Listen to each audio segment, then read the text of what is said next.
Nah, kalau Rismond kemudian dijadikan sebagai saksi mahkota, jangan-jangan Rismond nggak dapat SP3. Karena kalau dia mendapatkan SP3, berarti statusnya kan bukan lagi sebagai tersangka. Pada saat nanti sidang, dia bukan lagi jadi saksi mahkota, saksi biasa aja. Karena dia sudah dilepaskan statusnya dari tersangka maupun terdakwa. Sementara syarat saksi mahkota adalah orang itu harus tetap dalam status tersangka maupun terdakwa. Makanya kenapa SP3-nya belum keluar. Ini kalau dia ubah BAP-nya, tapi dia tetap jadi tersangka, karena dia akan dirancang sebagai saksi mahkota dan tidak mendapatkan SP3, ya, berarti keinginan dia untuk bebas murni dari perkara ini itu udah nggak akan tercapai gitu. Pendapat saya kepada Bang Rismond gitu ya, lebih baik saja fokus kepada upaya untuk mendapatkan SP3. Karena kalau Bang Rismond terlalu menyerang teman-teman, saya kira bukan berarti Bang Rismond tidak punya celah hukum gitu loh. Bang Rismond juga tetap punya celah hukum, dan itu kalau dipersoalkan oleh para konsumen, ya, itu bisa kena. Kan runyam juga gitu, Bang Rismond dilaporkan dengan dugaan tindak pidana membohongi para konsumen. Itu masuk ke penipuan, berita bohong, kerugian konsumen yang diatur dalam Undang-Undang Perlindungan Konsumen. Kemudian juga adalah kerugian konsumen berdasarkan Undang-Undang ITE. Bismillahirrahmanirrahim. Assalamualaikum warahmatullahi wabarakatuh. Teman-teman semua, dari Langkah Update dan beberapa channel yang akan menayangkan video ini, termasuk nanti ada Bang Abdul Ghafur Sangaji channel yang baru saja kemudian dibuat belum lama ini, jangan lupa subscribe. Kita berdiskusi kembali dengan Bang Abdul Ghafur, update tentang isu terbaru soal dugaan ijazah palsu Pak Jokowi dan bagaimana kelanjutannya. Langsung saja kita sapa beliau. Assalamualaikum warahmatullahi wabarakatuh, Bang Ghafur. Waalaikumsalam warahmatullahi wabarakatuh, Mas Arief. Ya, Bang Ghafur, akhir-akhir ini nampaknya semakin memanas diskusinya soal dugaan ijazah palsu ini, dan terakhir kita lihat ada pelaporan dari Pak JK atas tujuan 5M yang kemudian diberikan kepada tim Pak Roy Suryo CS. Nah, bagaimana menanggapinya dan bagaimana kelanjutan soal kasus tersebut, Bang Ghafur? Silakan. Ya, terima kasih Mas Arief, karena tadi sudah diperkenalkan juga pada kesempatan ini pemirsa Langkah Update dan beberapa channel yang lain. Mungkin ini sebagai informasi kepada pemirsa setia Langkah Update dan beberapa channel lain. Saya juga baru saja meluncing channel YouTube pribadi saya. Maklum ngikutin Mas Roy. Ya, ngikutin Mas Roy. Saya punya channel YouTube namanya Abdul Ghafur Sangaji. Silakan follow, kemudian subscribe, like, share, and comment gitu ya. Mungkin nanti podcast kita ini atau percakapan kita ini juga akan ditayangkan di Abdul Ghafur Sangaji Official ya. Abdul Ghafur Sangaji channel YouTube gitu maksudnya. Sebagai forum kita berbagi perspektif. Nah, terkait dengan adanya isu bahwa gerakan membongkar ijazah palsu mantan presiden ini didanai oleh orang besar, apalagi ada yang menyebut nama beberapa tokoh-tokoh besar. Saya berulang kali menyampaikan bahwa itu adalah skandal hoax. Itu adalah berita palsu, itu tidak benar, tidak bisa diverifikasi dan tidak bisa dipertanggungjawabkan. Sayangnya di semua tuduhan-tuduhan itu tidak ada satupun yang berani menyebutkan siapa tokohnya gitu. Kecuali ada satu nama yang disebutkan, yaitu Pak Yusuf Kala, wakil presiden kita, yang konon katanya itu adalah hasil AI, Artificial Intelligence. Dan itu juga sudah diklarifikasi oleh Rismond sendiri, kemudian juga sudah diklarifikasi oleh Mas Roy sebagai pakar telematika. Ternyata penyebutan nama Pak Jokowi di dalam pernyataannya Rismond itu diduga kuat adalah artificial intelligence. Ya. Kenapa mereka menggunakan artificial intelligence? karena mereka tidak berani untuk menunjuk siapa tokoh yang sebenarnya gitu. Karena saya yakin dan percaya kalau ada pihak dari kubu sebelah, mungkin juga termasuk Krismon yang sekarang sedang mengupayakan untuk segera mendapatkan SP3. Kalau menyebutkan siapa tokohnya, siapa namanya dengan identitas yang jelas, tidak menggunakan inisial, tidak menggunakan artificial intelligence, maka menurut saya pastikan 11.000 triliun persen pasti akan dilaporkan. Karena Oke. itu pasti akan masuk di dalam eh, apa namanya tindak pidana pencemaran nama baik fitnah Hmm. atau juga penyebaran berita hoax atau bohong. Makanya kemudian strategi yang mereka gunakan adalah menggunakan instrumen artificial intelligence. Tetapi kan yang kita lihat akibat daripada artificial intelligence ini kemudian kan memancing perdebatan yang cukup luas gitu ya, membuat ruang publik menjadi tambah gaduh sehingga langkah hukum yang dilakukan oleh Pak Yusuf Kala atau kita kenal sebagai Pak JK, kami sih mendukung langkah itu gitu loh. Kenapa? Bukan hanya kita untuk mengklarifikasi bahwa tuduhan-tuduhan ada bohir 5 miliar, 50 miliar, bukan saja itu tidak benar, tetapi juga dengan laporan itu Pak JK bisa meminta kepada aparat penegak hukum untuk menelusuri dan melakukan tracking atau tracing terhadap siapa oknum yang berani membuat satu artificial intelligence dengan menyebut nama tokoh besar yang sangat kita hormati yaitu Pak Muhammad Yusuf Kala gitu. Jadi kami mendukungnya di situ gitu.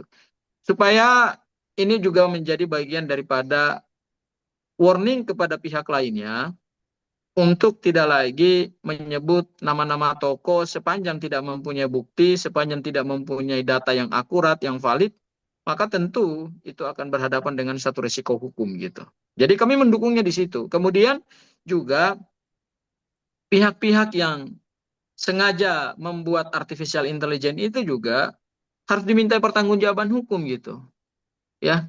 Sehingga kalau ini tidak dilakukan penegakan hukum, maka eh, asumsi bahwa Mas Roy bersama timnya termasuk kami karena kami adalah bagian dari tim Mas Roy itu berarti benar dong menerima aliran dana gitu ya, aliran dana apalagi jumlahnya nggak main-main gitu kan, jumlahnya cukup Hmm. fantastis gitu ya, 50 miliar gitu kan, sementara yang mengalir dari Pak Yusuf Kala adalah sebesar 5 miliar, terus yang 45 miliar lainnya dari mana gitu kan, datang dari langit gitu kan. Jadi kami mendukung langkah yang dilakukan oleh Pak JK ya.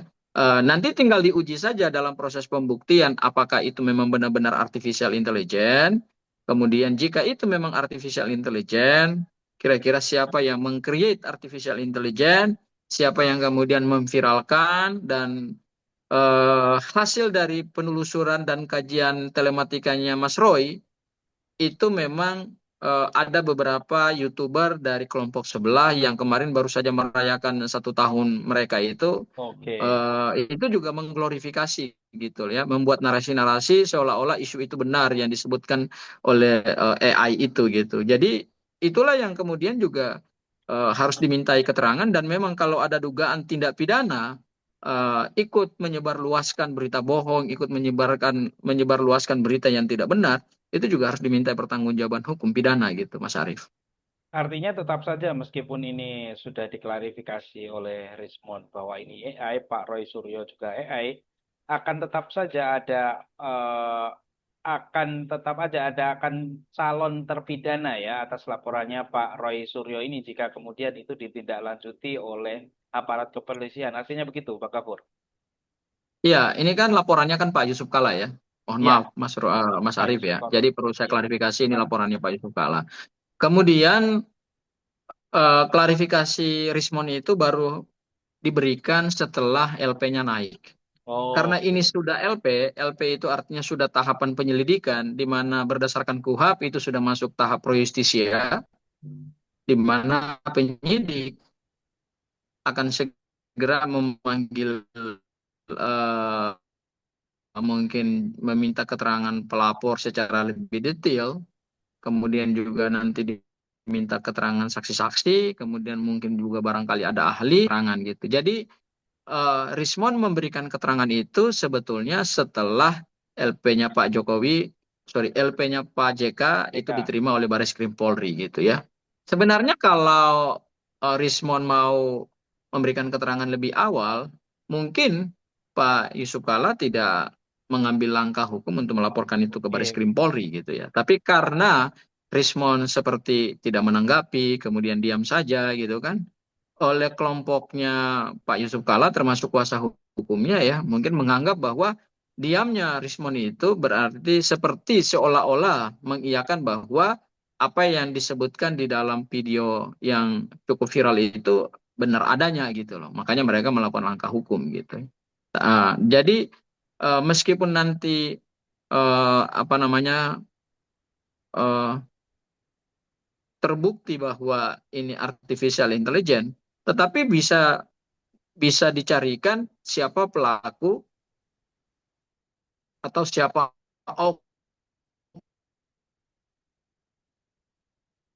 oknum yang meng-create artificial intelligence. Jadi aktor utamanya itu kan bukan lagi Rismon karena sudah diklarifikasi oleh Rismon dan saya juga sudah mendengar klarifikasi dari Mas Roy sebagai pakar telematika juga. Barangkali yang akan dikejar ke depan itu adalah siapa yang meng-create artificial Mm-mm. intelligence tersebut, kemudian juga siapa yang ikut menyebarluaskan artificial intelligence itu sehingga gaduh di ruang publik. Nah, karena ini sudah tahap pro justisia, di mana LP-nya Pak JK itu masuk dalam tahap penyelidikan, ya ya siap-siap saja, ya para pihak itu akan segera dipanggil oleh penyidik Baris Krim Polri dimintai keterangan sehingga peristiwanya itu akan di apa diurai gitu. Apakah ini adalah ada peristiwa pidana atau tidak? Kalau memang pada akhirnya berdasarkan dua alat bukti yang sah, ada peristiwa dugaan tindak pidana di dalamnya, maka akan naik tahap pada penyidikan dan ketika naik pada tahap penyidikan, maka perkaranya harus terang benderang sehingga ditemukan siapa tersangkanya. Seperti itu Oke. Mas Arief. Oke. Artinya ini tetap saja bahwa ini apapun klarifikasinya ya, tetap saja ini dugaannya akan segera diproses dan tentunya kita juga berharap dapat ditemukan siapa yang kemudian membuat video itu sehingga terang benerang nantinya ke depan tidak boleh ada lagi yang melakukan fitnah-fitnah yang sangat tidak intelek ya, apalagi Iya, kemudian. karena AI ini kan luar biasa ini ya dampaknya ya AI ini kan. Hmm. Artinya kalau kita periksa sosial media, kemudian ruang publik, banyak sekali produk-produk artificial intelligence. Sayangnya yang disebut namanya ini adalah mantan wakil presiden, Ah, ya kan, yang tentu punya harkat dan martabat, punya kehormatan gitu kan, yang tentu juga dia harus bela gitu ya. Karena kan kalau kita lihat sosial media, AI ini, waduh, banyak banget deh berseliweran gitu iya loh. betul, Ini juga betul. yang kita sebut sebagai dampak negatif dari perkembangan teknologi gitu ya di bidang Oke. informasi gitu, digital juga gitu kan. Hmm. Memang ada sisi negatifnya yaitu orang bisa menggunakan artificial intelligence untuk hal-hal yang negatif, menyebarkan hoax, kemudian memfitnah, mencemarkan nama baik gitu. Nah, itu dampak negatif yang kemudian kalau itu menyangkut orang-orang penting dari Republik ini ya pasti akan ditindak gitu loh. Hmm, hmm, hmm. Ya, Bang Gofur, Ya, Mas Arief. lebih lanjut kita mendengar akhir-akhir ini kan kita lihat di channel YouTube Bali G Academy sudah mulai aktif lagi Rismon Sianipar ya, yang Ya, ya, ya, ya, dulu ya. sempat kemudian menjadi salah satu apa ya klien dari Bang Abdul Ghafur Sangaji ya sebelum pindah ke Pak Refli Harun kemudian Pak Ya, Jamada Girsang ya.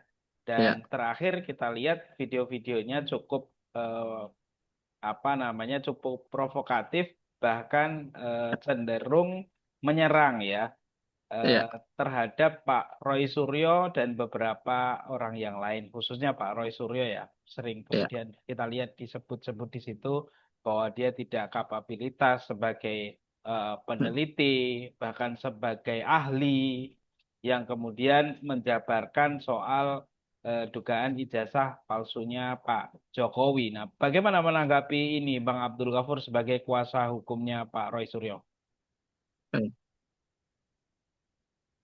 Ya, Silakan. jadi saya ini dulu Mas Arief adalah mantan kuasa hukumnya Rismon. Ya, Ya, sebelum masuk Bang Refli membentuk apa yang disebut dengan Bala RRT. RRT, ya. Kemudian bergabungnya Rismon dengan Bala RRT, kami ini dengan Jahmada Girsang itu kan jauh sebelum Bang Refli membentuk Bala Hmm. RRT. Tapi kemudian setelah itu Jahmada Girsang lebih fokus bersama Refli Harun di Bala RRT. Kemudian eh, kami tidak pernah membayangkan bahwa Rismon akan melakukan langkah yang begitu drastis gitu ya. Yang kita sama-sama tahu bahwa langkah itulah yang kemudian mendapatkan eh, sentimen negatif ya, sentimen negatif di publik ya, sehingga ya itulah resiko yang harus beliau tanggung gitu Hmm. ya kan. Nah, saya sebenarnya tidak pernah membayangkan bahwa Rismon akan melakukan itu karena kenapa? Rismon itu salah satu, kalau mau dikatakan adalah salah satu orang yang peneliti yang sangat yakin dan percaya bahwa 11.000 triliun persen ijazah Pak Jokowi palsu berdasarkan hasil penelitian sebelum dia ubah hasil penelitiannya. Ya, bahkan kemudian kalau kita lihat jejaknya Rismon dalam perkara ini, saya melihat Rismon itu seorang peneliti yang pemberani. Mungkin saya tidak pernah melihat seorang peneliti, seorang intelektual gitu ya, yang bisa dengan terang-terangan menantang pihak-pihak yang punya kewenangan gitu ya. Bahkan dia mengatakan bahwa si A ini tidak benar, si B ini tidak benar, si C ini tidak benar gitu ya. Nama-nama orang-orang besar yang disebut gitu ya. Seperti Pak Listio Sigit Kapolri ya. Hmm. Kemudian juga mantan Kapolri yang dulu, kemudian juga apa namanya Pak Harimurti gitu ya. Itu kan disebutkan kan luar biasa gitu ya. Termasuk juga Muhammad Nur Azhar ya, kalau saya tidak Ya, salah ya. Ya betul ya, Muhammad seorang. Nuh. Iya, Muhammad Nuh Azhar itu ya. Al Azhar, kalau saya mohon maaf kalau nama penyebutannya salah gitu ya. Itu kan membuat kami pada awal, pada tahap-tahap itu, pada masa-masa itu merinding juga gitu loh. Kadang-kadang saya bilang, waduh, Bang Rismon luar biasa ya. Ini nyalinya oke juga gitu loh kan. Eh, itulah masa-masa di mana kami mengenang Rismon itu, Bang Rismon itu sebagai seseorang yang genuine, Hmm. seseorang yang murni, seseorang yang asli. Bahkan pada saat beliau masih bergabung dengan tim Taka itu adalah tim anti kriminalisasi, tim advokasi anti kriminalisasi akademisi dan aktivis. Itu bahkan pernah di Polda Metro Jaya itu menantang untuk menggugat Polda Metro Jaya atas dasar penetapan tersangka itu senilai 1 tahun pagu anggaran Polri. Betul. Ya, itu kan heroik gitu. Bahkan juga di dalam rapat-rapat kami juga beliau meyakinkan bahwa ijazah Pak Jokowi berdasarkan hasil penelitian beliau itu palsu gitu ya. Hmm. Nah, Hmm. bahkan kalau saya dengar ceritanya Mas Roy bahwa bertemunya 3 peneliti ini, Mas Roy, Dr. Tifa, kemudian Rismon, itu bukan sesuatu yang disengaja gitu loh. Mereka tidak pernah berjanji melakukan melakukan apa ya, melakukan janjian gitu, nggak pernah. Tiba-tiba aja masing-masing muncul dengan hasil penelitian sendiri-sendiri gitu loh. Nah, Hmm. itulah yang kami lihat bahwa, termasuk saya melihat bahwa ada satu kebanggaan kepada Rismon sebagai seorang peneliti yang pemberani. Nah, namun tiba-tiba Rismon mengambil langkah untuk mengubah jalan atau memutar jalan gitu ya, dengan mendalilkan bahwa dia telah mengubah hasil penelitiannya gitu ya. Nah, saya melihat ini bukan sesuatu yang genuine dari Rismon gitu ya. Karena Hmm. barangkali ada pressure, ada tekanan yang beliau terima setelah dugaan ijazah palsu di Yamaguchi itu mulai diglorifikasikan dan diviralkan, ya kan?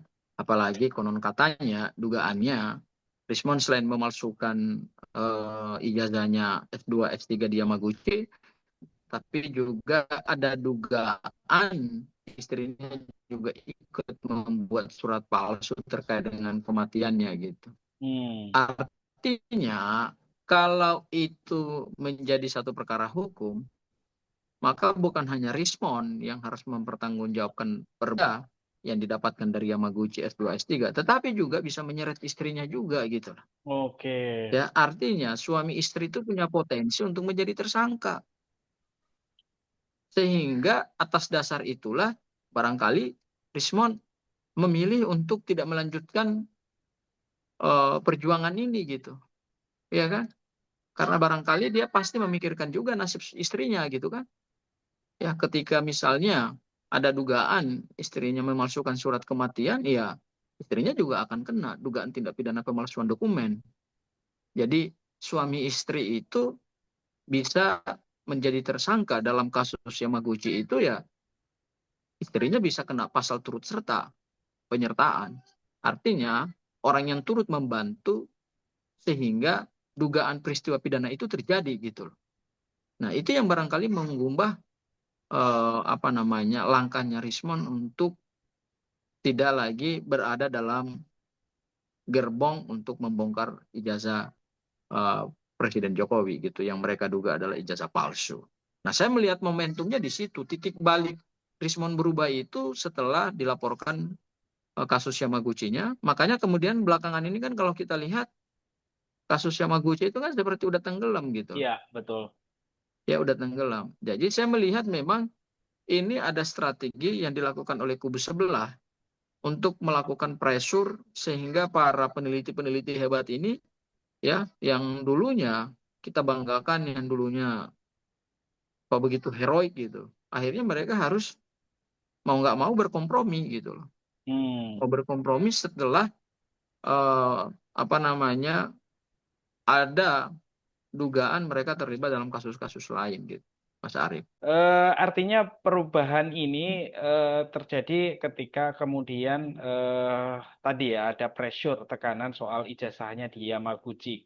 Dan kalau kita lihat ini kan terakhir kemudian setelah kemudian melakukan upaya RJ yang berakhir pada datang ke Solo, datang ke Gibran Rakabuming Raka, Wapres ya, dan konon katanya akan meralat semua buku-bukunya baik JWP maupun Gibran Endgame. Nah, bagaimana kelanjutannya kira-kira? Apakah kemudian nanti menurut Bang Gafur ini sebagai advokat ini, apakah kemudian nanti RJ itu akan diterima atau kelanjutannya akan seperti apa? Karena sampai dengan hari ini kemarin kita lihat bahwa Polda Metro Jaya ketika ditanya wartawan masih dalam proses, katanya begitu Bang Ya, Gafur. Bagaimana ya. Bang Gafur menanggapinya itu? RJ-nya Rismond ini sangat berbeda signifikan dengan RJ yang diajukan oleh ES dan DHL. Ya. Oke, RJ ES dan DHL itu adalah RJ eh, seperti kereta ekspres, oke. ya, bertemu dengan Pak Jokowi, kemudian ada understanding, tanpa ada permintaan maaf, beberapa hari kemudian, 1 atau 2 hari setelah itu kemudian langsung keluar SP3. Hmm, Nah, untuk Rismond, ini menurut saya sangat perlakuannya jauh berbeda gitu ya. Kenapa sangat perlakuannya jauh berbeda? Karena pasti ketentuan-ketentuan terkait RJ, yaitu persyaratan untuk mendapatkan RJ itu harus dipenuhi oleh Rismond.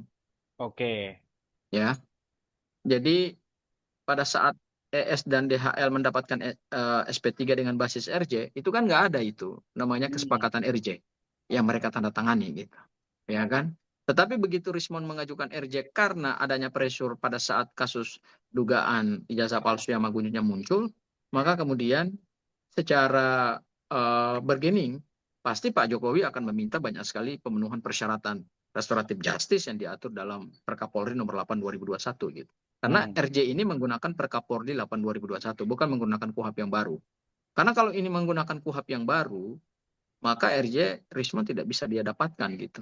Karena berdasarkan ketentuan yang diatur dalam KUHP yang baru ya, dari mulai pasal 79, 80, 81, 82, 83 ya. Terutama kalau saya tidak salah itu di ketentuan pasal 82 ya. Kalau saya nggak salah pasal antara pasal 81 82 bahwa terhadap tindak pidana yang ancaman pidananya di atas 5 tahun penjara itu tidak bisa dilakukan RJ.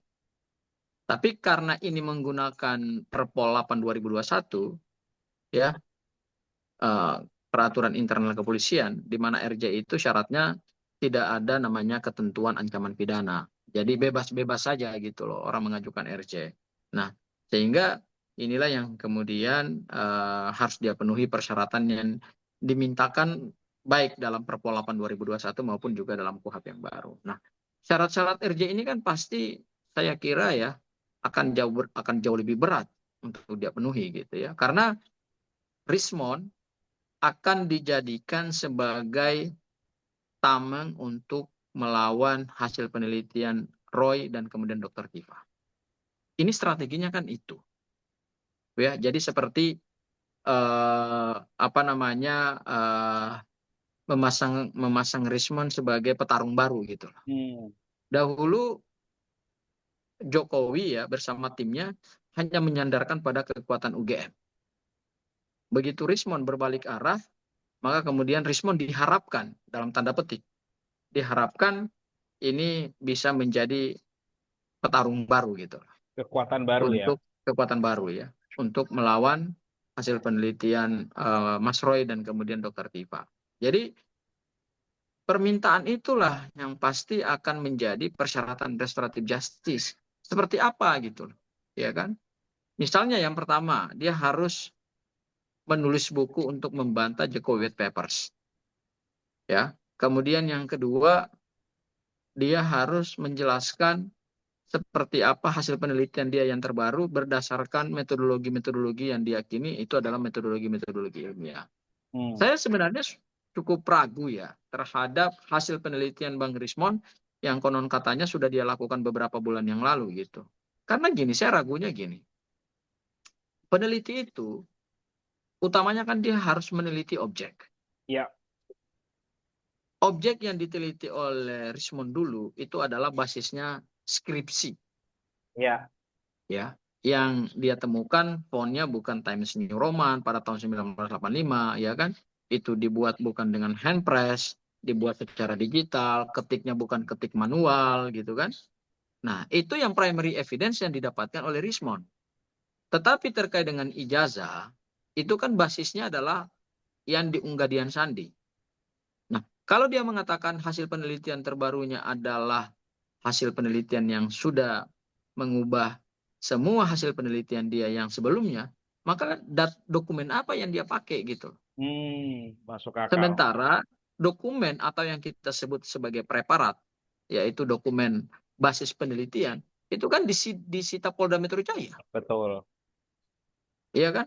Kami melakukan gelar perkara khusus pada tanggal 15 itu, 15 Desember 2025 itu, jangankan diraba, dibuka aja nggak boleh, dielus-elus nggak boleh.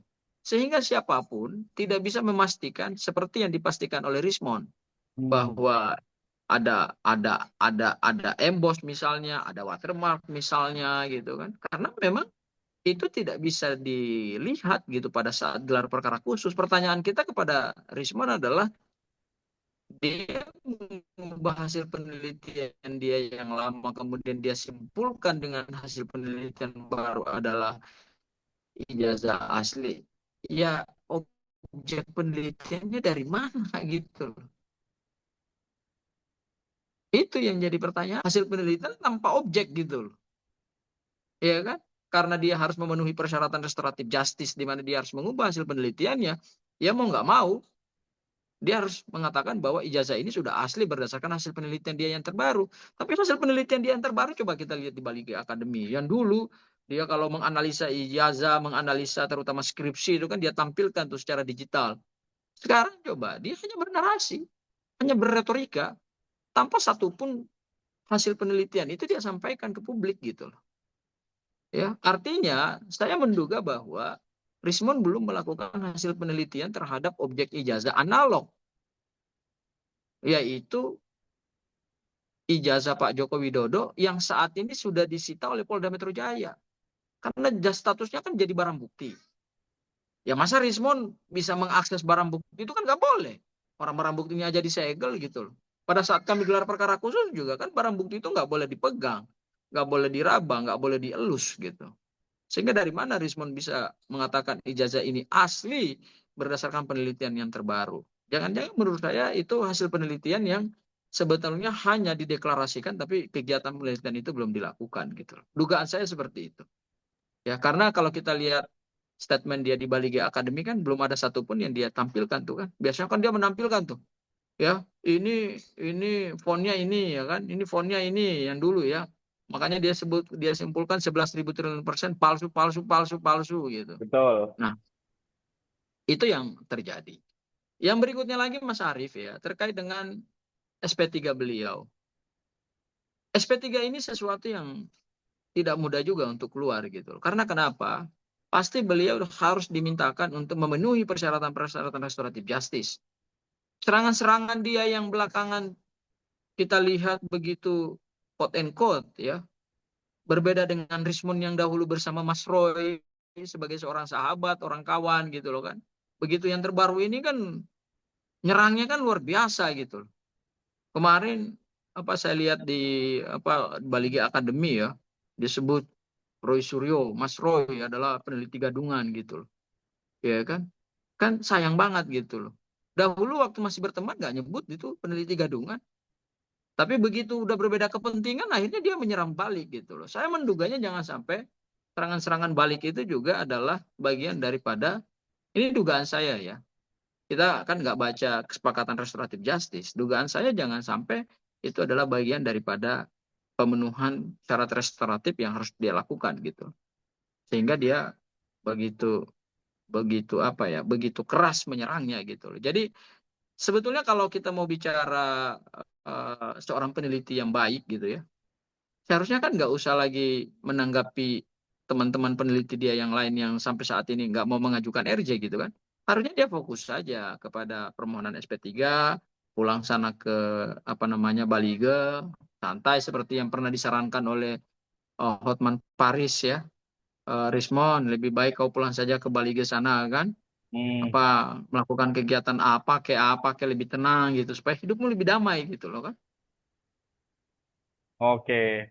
Jadi Hmm. menarik artinya belum belum juga kemudian itu bisa memastikan ya dengan syarat-syarat yang tadi diduga kuat oleh Bang Abdul Ghafur Sangaji yang kita lihat nampaknya memang cukup berat ya untuk membantah hasil penelitiannya sendiri, khususnya soal temuannya soal skripsi ya, yang itu memang skripsinya itu analog yang kemudian dulu ditemukan dan banyak sekali kejanggalan, bahkan dulu sempat eh, dia datang ke salah satu apa namanya pembimbing skripsi yang kemudian mengaku bahwa dia tidak melakukan bimbingan skripsi kepada mantan Presiden Jokowi dan itu kan bagaimana cara membantahnya nanti. Nah, itu yang menarik juga. Jadi artinya ini Ya, ada mungkin satu lagi susah. Mas Nah, Arief saya gimana lupa Bang? ya, bahwa eh, Rismond rencananya kan akan dijadikan sebagai saksi mahkota ya. Ah, iya betul. Ya, bersamaan dengan permohonan RJ ini, tapi Rismond disiapkan sebagai saksi mahkota. Saya melihatnya begini, kalau Rismond disiapkan sebagai saksi mahkota, berarti syarat saksi mahkota itu adalah pelaku yang bekerja sama untuk memberikan keterangan kepada pelaku-pelaku lainnya, gitu. Oke. Kalau kemudian Rismond menjadi saksi mahkota, berarti Rismond tidak bisa dilepaskan dari status tersangka maupun status terdakwa. Jangan-jangan Oh, memang Rismond akan sulit mendapatkan RJ, mendapatkan SP3. Sehingga skenario yang dilakukan adalah, ya sudah, jadikan aja Rismond sebagai saksi mahkota. Karena gini, saksi mahkota, ini perlu saya jelaskan ya, saksi mahkota ya, berdasarkan KUHP ini ya. Ya. Saksi mahkota itu adalah syaratnya tersangka ataupun terdakwa yang bekerja sama dengan penegak hukum untuk memberikan keterangan secara terpisah pada saat berkasnya dipisah atau digabung untuk mengungkap keterlibatan para tersangka lainnya. Itu namanya saksi mahkota. Syarat saksi mahkota itu adalah tersangka atau terdakwa. hmm. Kalau saksi biasa, itu orang yang melihat, yang mendengar, yang mengetahui, atau yang mengalami suatu peristiwa yang diduga peristiwa pidana. Tapi saksi mahkota itu adalah seorang tersangka atau terdakwa karena dia membuka keterlibatan teman-teman dia yang lain atau mengungkap keterlibatan teman-teman dia yang lain. Makanya di kepalanya itu dipasang mahkota. Oke. Jadi mahkota itu adalah apresiasi gitu loh. Jadi syarat orang jadi saksi mahkota ya dia harus tetap menjadi tersangka atau pelaku tindak pidana. Hmm. Nah, dari konsep saksi mahkota yang diatur dalam KUHP, karena gini, saksi mahkota itu kan akan didengarkan keterangannya dalam persidangan. Ya, saya mendengar kemarin sudah ada penandatanganan berkas saksi mahkota yang akan diajukan kepada jaksa penuntut umum. Karena berdasarkan KUHP yang baru, di tahap penyidikan itu, penyidik ketika mau menetapkan seseorang sebagai saksi mahkota, maka dia harus laporkan kepada penuntut umum. Kenapa kepada penuntut umum? Supaya penuntut umum sudah tahu bahwa inilah saksi mahkota saya gitu. Hmm. Nah, saksi mahkota itu biasanya akan mendapatkan keringanan hukuman. Dan perannya itu adalah perannya yang lebih kecil di antara pelaku-pelaku yang lain gitu. Nah, kalau Rismon kemudian dijadikan sebagai saksi mahkota, jangan-jangan Rismon nggak dapat SP3. Betul juga. Karena kalau dia mendapatkan SP3, berarti statusnya kan bukan lagi sebagai tersangka. Pada saat nanti sidang, dia bukan lagi jadi saksi mahkota, saksi biasa aja. Karena dia sudah dilepaskan statusnya dari tersangka maupun terdakwa. Sementara syarat saksi mahkota adalah orang itu harus tetap dalam status tersangka maupun terdakwa. Makanya kenapa SP3-nya belum keluar? Saya menduga jangan-jangan Rismon disiapkan desainnya adalah untuk jadi saksi mahkota, tersangkanya tetap jadi tersangka, tapi kemudian dia ubah BAP-nya dan kemudian dia memberikan keterangan statusnya sebagai terdakwa gitu. Oke.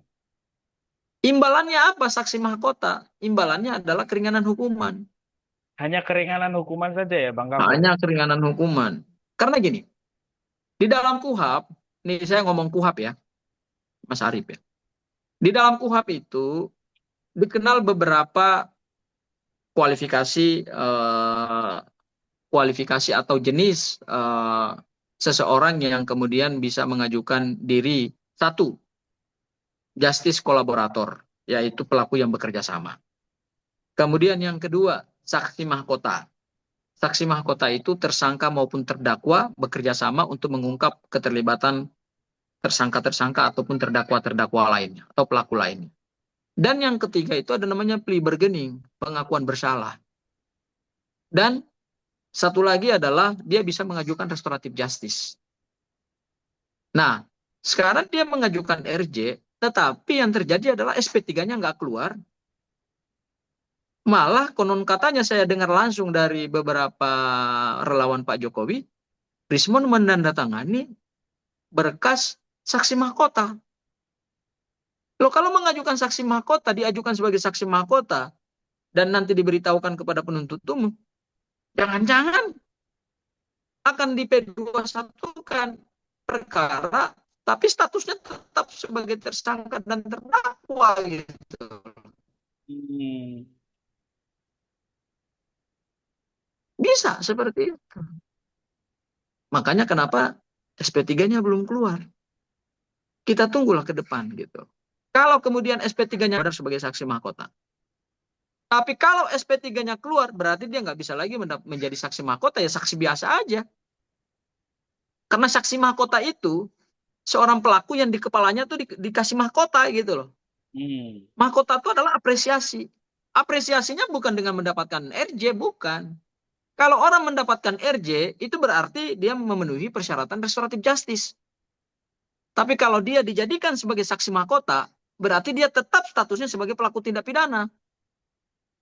Cuman dia bersedia mengungkap atau membongkar pelaku-pelaku kejahatan teman-temannya gitu. Makanya di kepalanya diberi mahkota. Dia sebagai tersangka, terdakwa, tapi dia mendapatkan keringanan hukuman. Tuntutannya mungkin lebih rendah dibanding dengan teman-temannya gitu. Oke. Makanya di kepalanya diberi mahkota. Tapi kalau dia sudah mendapatkan SP3, jadi nggak bisa lagi dijadikan saksi mahkota. Oke. Karena dia udah menjadi manusia bebas gitu loh. Paham ya di sini ya bedanya Paham, saksi paham, mahkota paham. ya. Paham, paham. Ya, jadi ini SP3-nya Rismon ini masih abu-abu nih. Apakah dia benar-benar akan mendapatkan SP3 atau jangan-jangan skenario-nya adalah dia disiapkan jadi saksi mahkota. Dan kalau dia jadi saksi mahkota, berarti status tersangkanya tidak akan lepas. Hanya dia akan diberi apresiasi berupa mahkota yang dipasang di atas kepalanya seorang pelaku tindak pidana kejahatan itu dengan mendapatkan keringanan hukuman.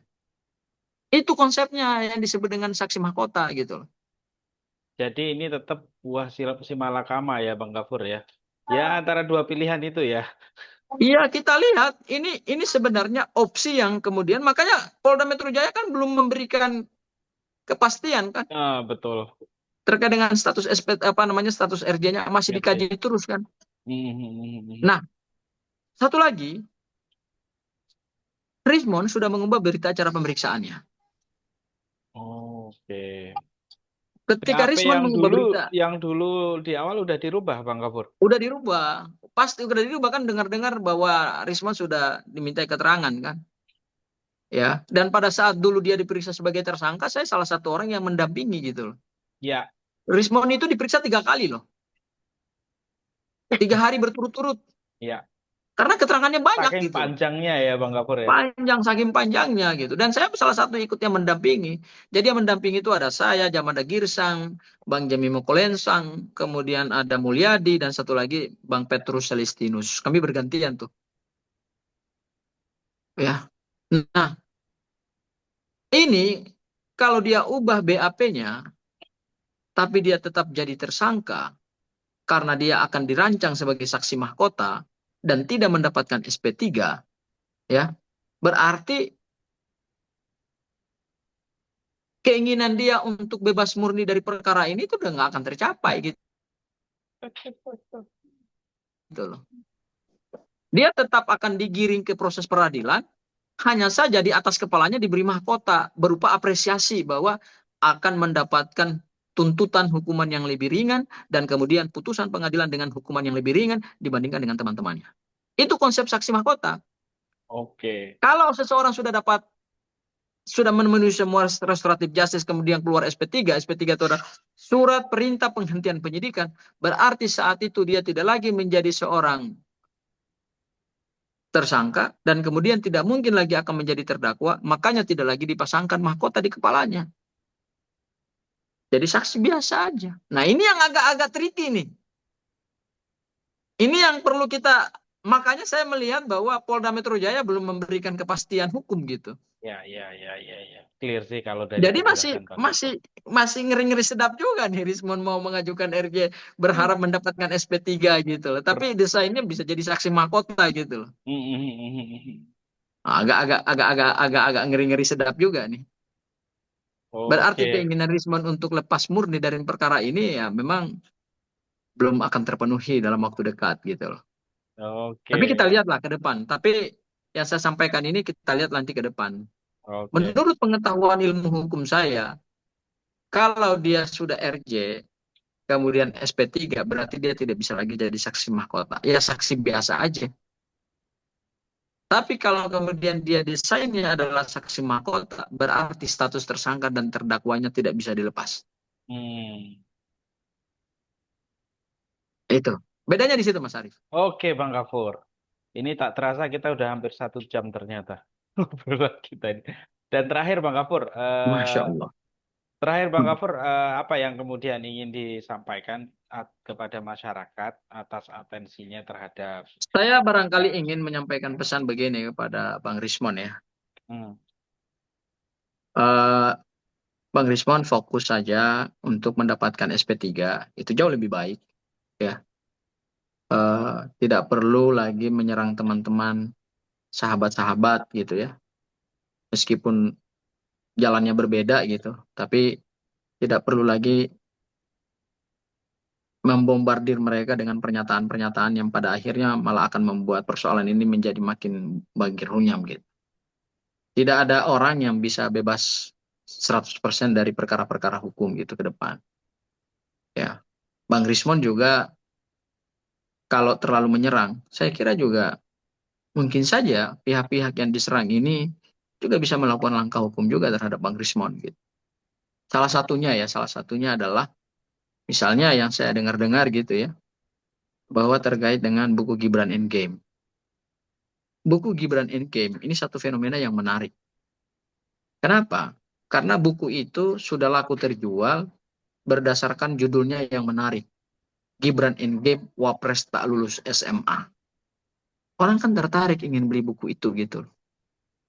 Saya juga tertarik juga, makanya saya beli juga buku itu dari teman-teman reseller gitu ya. Nah, jangan sampai kemudian buku ini dipersoalkan secara hukum. Apa yang dipersoalkan secara hukum gitu. Adanya dugaan-dugaan tindak pidana. Satu, berita bohong. Bahwa ternyata yang ditulis di dalam buku Gibran Endgame itu berita bohong juga gitu. Ya kan? Kemudian yang berikutnya, jangan sampai ada dugaan tindak pidana penipuan konsumen yang dilindungi oleh Undang-Undang Perlindungan Konsumen. Kemudian juga ada dugaan tindak pidana merugikan konsumen melalui media elektronik yang diatur dalam pasal 28 ayat 1 Undang-Undang ITE. Ya. Kemudian juga bisa ada dugaan tindak pidana penipuan. Ya. Jadi buku Gibran Endgame ini bisa juga menjadi satu persoalan hukum baru buat Bang Rismon. Makanya pendapat saya kepada Bang Rismon gitu ya, lebih baik saja fokus kepada upaya untuk mendapatkan SP3. Karena kalau Bang Rismon terlalu menyerang teman-teman, saya kira bukan berarti Bang Rismon tidak punya celah hukum gitu loh. Bang Rismon juga tetap punya celah hukum dan itu kalau dipersoalkan oleh para konsumen, ya itu bisa kena. Kan runyam juga gitu. Bang Rismon dilaporkan dengan dugaan tindak pidana membohongi para konsumen. Itu Oke. masuk ke penipuan, berita bohong, kerugian konsumen yang diatur dalam Undang-Undang Perlindungan Konsumen.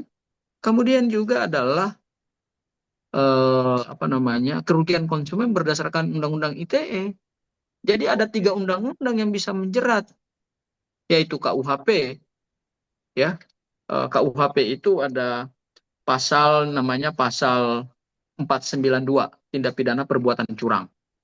Oke. Ya, setiap orang dengan maksud menguntungkan diri sendiri secara melawan hukum dengan memakai nama palsu atau kedudukan palsu, menggunakan tipu muslihat atau rangkaian kata bohong, menggerakkan orang supaya menyerahkan suatu barang, disebut Hmm. penipuan.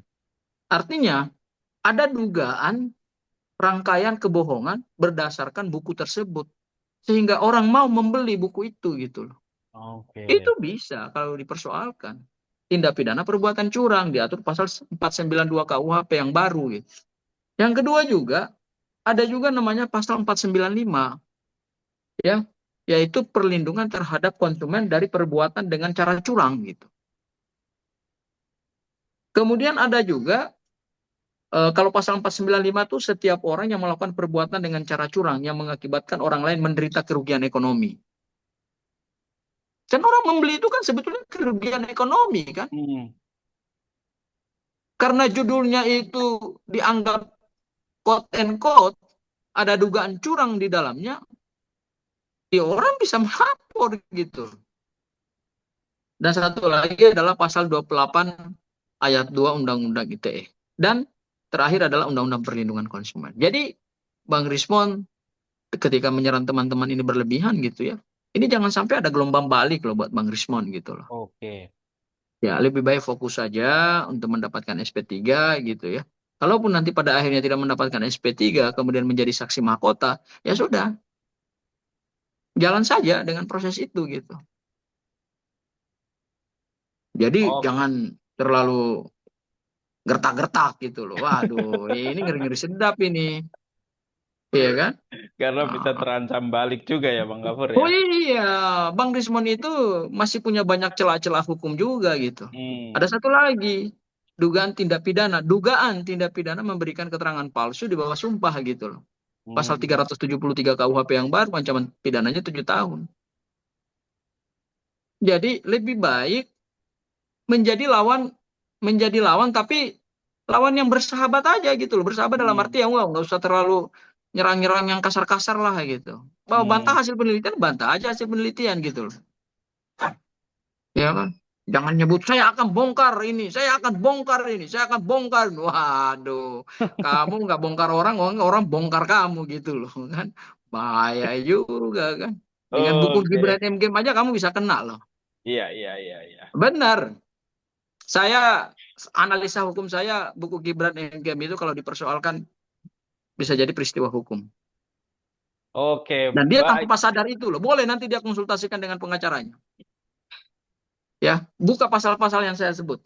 Pasal 492 KUHP, pasal 495 KUHP, pasal 28 ayat 1 Undang-Undang ITE, dan pasal di dalam, kalau nggak salah, pasal 8, pasal 9, pasal 10, coba cari saja di dalam Undang-Undang Perlindungan Konsumen. Oke. Wah itu kalau pasal-pasal itu dipakai dalam buku Gibran Endgame, wah bisa lebih dahsyat lagi itu. Boleh Iya, nanti itu teman-teman. kuasa hukumnya nantang gitu loh. Coba kaji gitu ya. Wah, lakukan kajian hukum gitu. Nanti kita uji dalam proses penegakan hukum gitu loh. Oke. Ya ini mungkin Oke. teman-teman yang mendengarkan dan para konsumen Gibran Endgame mulai berpikir nih gara-gara Bang Gafur tadi menyebutkan pasal-pasalnya ya. Gini, kemarin sudah ada beberapa konsumen yang sudah Oh. Oh. sudah sudah mulai mengarah ke sana gitu loh. Ini Hmm. kalau konsumen-konsumen buku Gibran Endgame itu berkumpul dan mereka adalah korban daripada buku tersebut. Karena gini, mereka itu membeli buku karena kan isinya menarik. Betul. Gibran Endgame Wapres tak lulus SMA. Tapi kalau judulnya Gibran tidak Endgame, Gibran lulus SMA, ya ngapain orang beli gitu loh. Oke. Tapi karena orang sudah terlanjur beli, maka kemudian dia katakan, oh ternyata hasil penelitian itu nanti saya koreksi gitu loh. Wah, banyak sekali dugaan tindak pidana di sini itu. Dugaan Hmm. tindak pidana penipuan konsumen, dugaan tindak pidana beri perbuatan curang, dugaan tindak pidana merugikan apa namanya, dugaan tindak pidana penipuan pasal 492, pasal 495 KUHP, ya kuasa hukumnya tolong dengar, bisa dikaji, ya.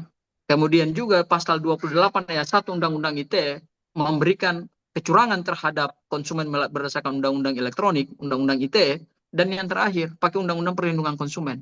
Tiga undang-undang bisa menjerat. Ah ya ini. Oke, Silakan Bang Gafur. kuasa hukumnya seorang sahabat saya itu silakan kaji gitu loh. Pasal 492, pasal Hati-hati tuh. 495 KUHP, pasal 28 ayat 1 Undang-Undang ITE, dan pasal 8, 9, 10 Undang-Undang Perlindungan Konsumen. Silakan baca. Yang diancam dalam pasal 62 Undang-Undang Perlindungan Konsumen. Oke. Ancaman pidananya di sana. Wah, Oh, itu jadi lebih baik Bang Rismon ya sudah fokus saja, fokus jangan saja ya. mencoba berlebihan, bisa Bisa bisa membahayakan backfire diri gitu sendiri loh, malahan ya. membahayakan diri sendiri karena di sini tidak ada, Bang Rismon tidak bisa katakan bahwa saya bebas, tidak ada perbuatan yang bisa menjerat saya. Sabar dulu. Sabar dulu. Oke, Bang Mungkin Gafur. Anda bisa lolos dari laporan AI. Karena itu bukan Anda yang buat.